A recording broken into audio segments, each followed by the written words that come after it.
and gentlemen, make some fucking noise! Let's get silly! Let's get crazy! The Glen ZEN and JESS PEARMAN!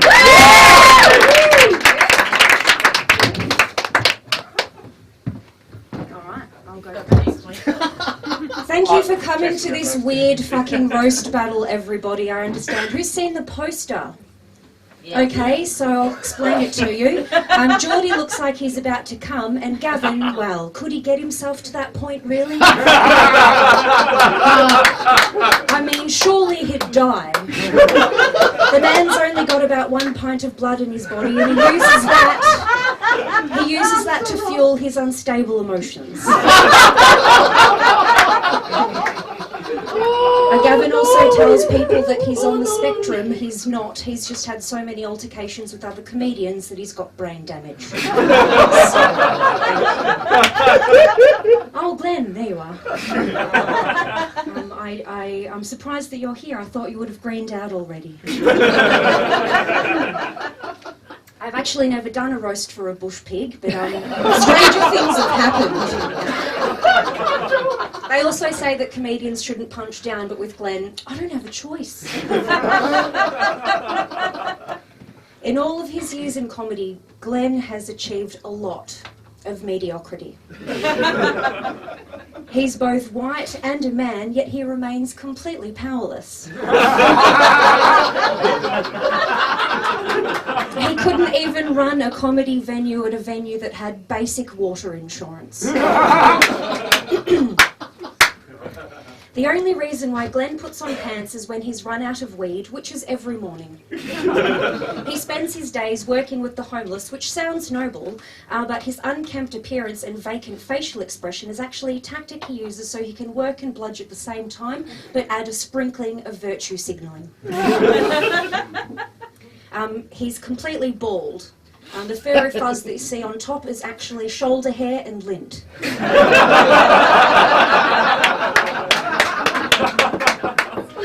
Glen ZEN is the reason why the saying, you can't polish a turd but you can roll it in glitter exists. If you don't understand that analogy, Glen is the turd and the jacket that he's been wearing for years is the glitter that he found in hard rubbish.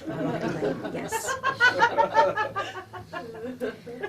See, I don't usually breathe in when I walk past a person who probably smells, but this one time I walked past Glenn and I was actually pleasantly surprised because I thought he was going to be a level 7 for mustiness, but he was only a level 6. So credit to him, yes.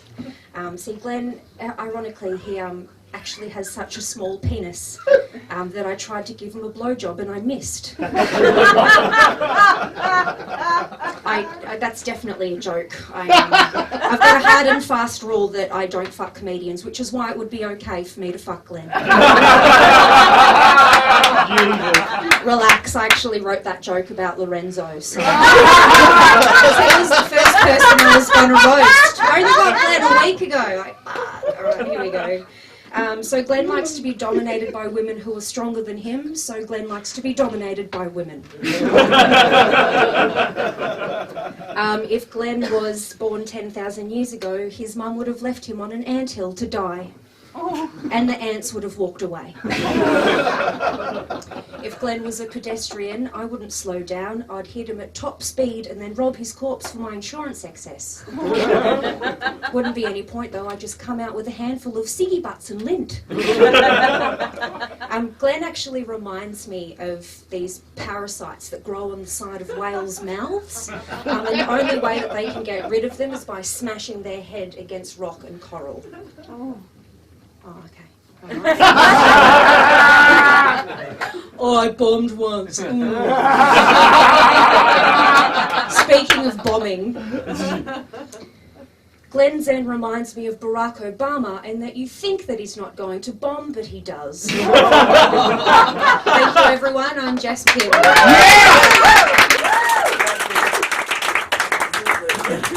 Ladies and gentlemen, give it up for Glen ZEN! Hey. That'll be the first time Jess has ever handed back something shaped like this so nicely to a man.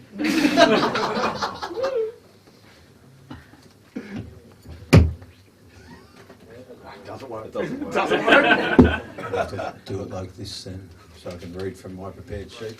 Hey, give it up for Jess, that was brilliant. Yeah! Not something normally associated with her sets.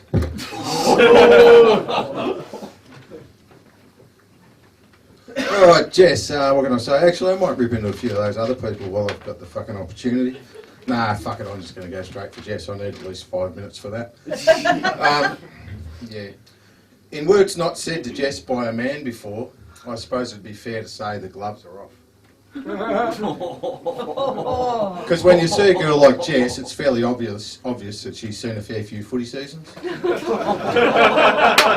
what I'm saying? Been around the block a few times. I'm pretty sure she's dealt with a lot of cock.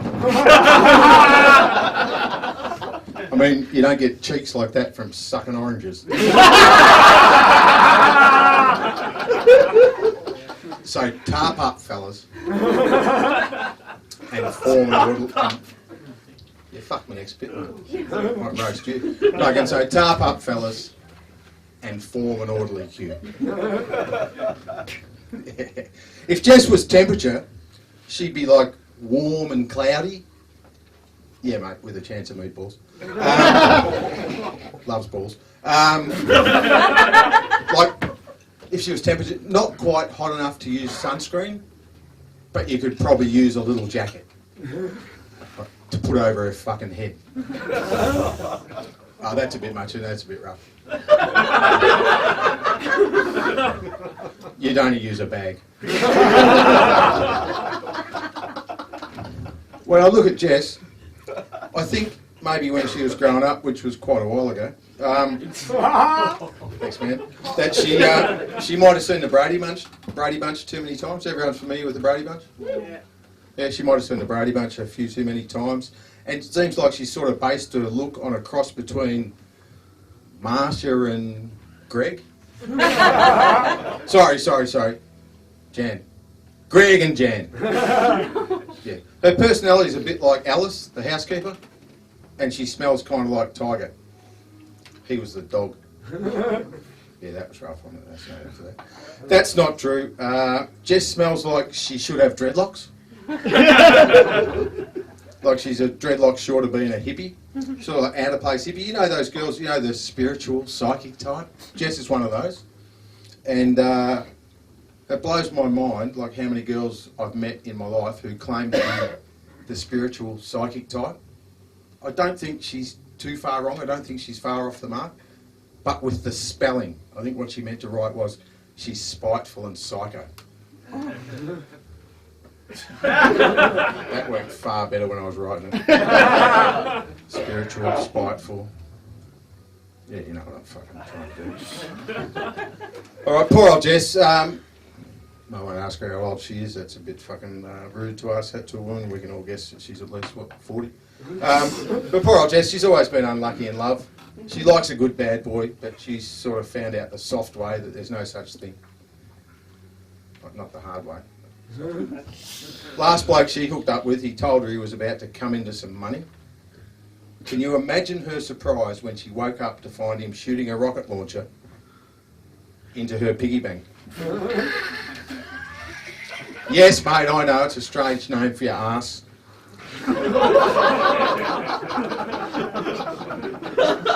But, you know, we're all different. I looked up the definition of Jess in the dictionary, actually. It's a short leather strap that's fastened to the leg of a hawk, then has a leash attached to it, which kind of makes sense because that's how Jess often finds herself on a weekend. Like a dominatrix. Well, judging by the makeup, her makeup, it's the kind of makeup that has to work really hard to cover her head. The kind of makeup that when she gets home at night or the next morning, the makeup's really grateful to be washed down the sink. Too far? Too cruel? Alright. I thought it was a roast. I also looked up Jess's surname, which is PEARMAN, and it said that PEARMAN is sort of based on, in the olden days, there were a lot of farmers and labourers, which would probably explain the stocky build. A lot of ancestral outdoor work.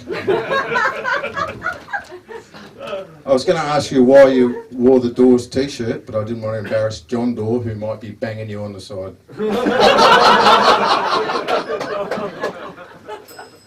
Does that mean time's up? I never said that. Ooh, somebody's touched a nerve, have we? All right. Yeah, I won't rip at anyone else. I think there's other people for that. Hey, thanks a lot for having me. Ladies and gentlemen, give it up! Come on here, let's do this, Ladies and gentlemen, if you reckon Glenn took the home the cake here, make some fucking noise! If you reckon Jess took it home, make some noise! I reckon it's a clear winner, man. Go Jess!